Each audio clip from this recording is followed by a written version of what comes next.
now about 5 years into a 6-month restoration on this little car here, but I'm pleased to say that the car now runs and drives, and it even stops and turns, and it even has working lights. And look, a windscreen wiper. I mean, it's practically a road car. Just out here is a road. Now, as you can see, I fitted the car with my spare wheels, which at some point somebody has painted a beautiful shade of purpley blue. These wheels have actually been with this car since 1976, so basically the best part of half a century. They've been wrapped for some reason in a set of wackadoodle tyres, which I can only assume are either snow tyres or monsoon tyres.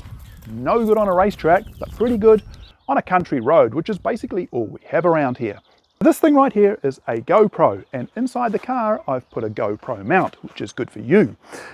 These right here are earmuffs, which you won't need, but I will, because inside this car it's basically like a giant tin can. Now, I've driven this car a handful of times now, and I have to say I'm still getting the hang of it. In particular, shifting gear with my right hand. Of course, here in New Zealand, all our cars are right-hand drive.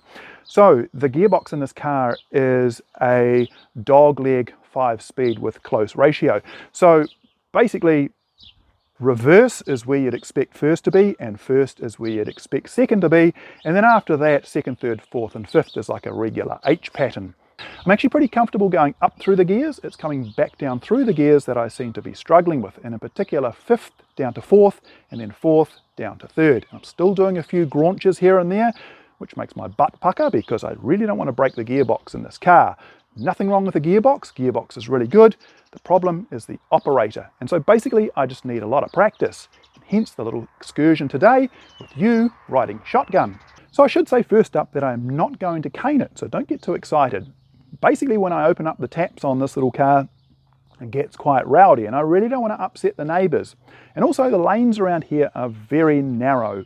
So this is just going to be a gentle cruise around my local neighbourhood, allowing me to practice changing gear. So anyway, let's all pile on in. Okay, so I hope you're comfortable back there. This car only has one seat, and so you are quite literally hanging off the roll bar.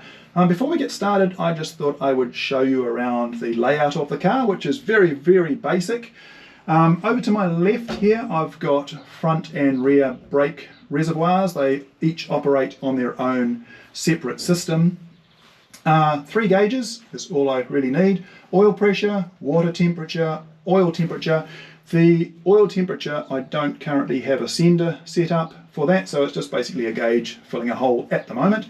Rev counter, obviously.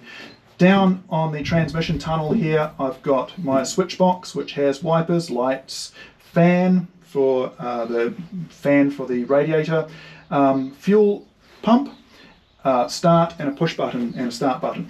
So the first thing I'm going to be doing is switching on the fuel pump, which makes a hell of a racket, and from there follows the ignition, and then I just basically push button to start.